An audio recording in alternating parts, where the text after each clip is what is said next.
अस्सलामुअलैकुम viewers, welcome to my YouTube channel M Bilal Academy. मेरा नाम है बिलाल और आज के दिन मैं सॉल्व करने जा रहा हूँ एक न्यूमेरिकल प्रॉब्लम जिसकी स्टेटमेंट है कि एक हेलीकॉप्टर है जो वर्टिकली ऊपर को मूव कर रहा है और उसके ऊपर को मूव करने की जो स्पीड है वो है -19.6 मीटर पर सेकंड।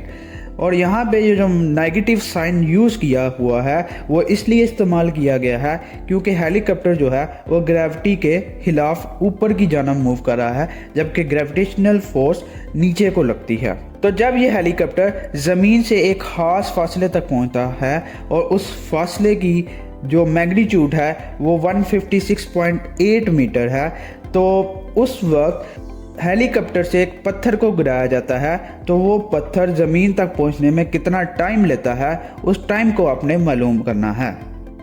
तो इस क्वेश्चन के जो नॉन पैरामीटर्स हैं वो हैं वेलोसिटी, हाइट और ग्रेविटेशनल एक्सेलरेशन, और उनकी मैग्नीट्यूड्स को उसके सामने लिखा हुआ है। और याद रखिएगा, जब भी आप किसी न्यूमेरिकल प्रॉब्लम को सॉल्व करते हैं तो यूनिट्स हमेशा SI वाले ही होने चाहिए। अब यहाँ पे आपने टाइम मालूम करना है, वो टाइम जो पत्थर लेता है ज़मीन तक पहुँचने में। और इस क्वेश्चन को सॉल्व करने के लिए आप सेकंड इक्वेशन ऑफ मोशन को इस्तेमाल करेंगे जिसका फार्मूला ये है। अब इस फार्मूले में वैल्यूज पुट करेंगे। जो डिस्टेंस की वैल्यू है वो है 156.8, जबकि वेलोसिटी की वैल्यू है -19.6, जबकि ग्रेविटेशनल एक्सेलरेशन की वैल्यू है 9.81।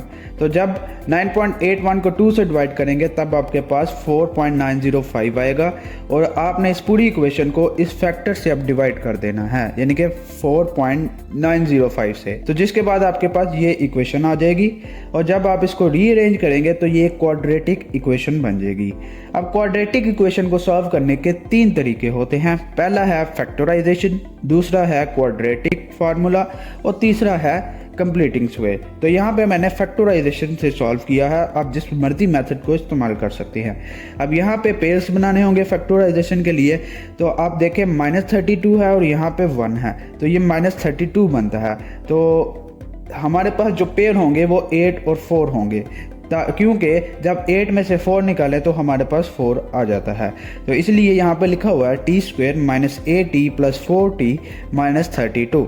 यहाँ से मैं t कॉमन ले लूँगा और यहाँ पे आ जाएगा t - 8, और इन दोनों में से मैं कॉमन लूँगा +4, और ये भी t - 8। अब यहाँ तो t - 8 0 के बराबर हो सकता है, यहाँ t + 4 0 के बराबर है। अगर इसको सॉल्व करें तो टाइम हमारे पास आ जाता है 8 सेकंड के बराबर, और अगर इस पेयर को सॉल्व करें तो हमारे पास टाइम की वैल्यू आ जाती है -4 सेकंड। अब ये याद रखें कि टाइम जो है वो कैन नेवर बी नेगेटिव, तो दैट्स वाई हमारा जो फाइनल आंसर है वो 8 सेकंड होगा। अब इसी सवाल को आप कैलकुलेटर से भी सॉल्व कर सकते हैं। ये जो इक्वेशन यहाँ पे मैंने लिखी हुई है, आप इस इक्वेशन को कैलकुलेटर में टाइप कीजिए। मैं आपके लिए ये इक्वेशन जो है वो कैलकुलेटर में टाइप करता हूँ। सबसे पहले 156.8 है, फिर आपने इक्वालिटी का साइन डालना है। उसके लिए आप अल्फ़ा बटन को यूज़ करेंगे और साथ ये CALC वाला बटन दबाएंगे। उसके बाद आपने -19.6 लिखना है और ब्रैकेट में एक वेरिएबल जो कि मैं ले रहा हूँ x, वो डाल देना है, प्लस 1/2 आपने उसकी वैल्यू पुट करनी है। उसके बाद ग्रेविटेशनल एक्सेलरेशन की वैल्यू है 9.81, वो पुट करनी है। और उसके बाद जो वेरिएबल है उसके लिए अल्फ़ा x का बटन दबाना है और स्क्वायर लेना है, और आपने ब्रैकेट भी बंद करनी है। और उसके बाद आपके पास ये आंसर्स आ जाएंगे जो कि 7.99 हमारा फाइनल आंसर होगा।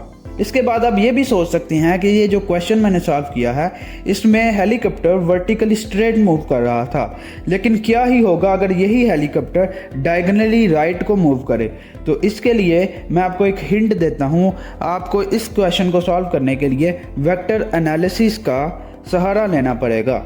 तो आप इस सवाल को खुद से सॉल्व करने की कोशिश कीजिए, और अगर आपके माइंड में कोई सवाल आता है तो आप उसको कमेंट सेक्शन में भी पूछ सकते हैं।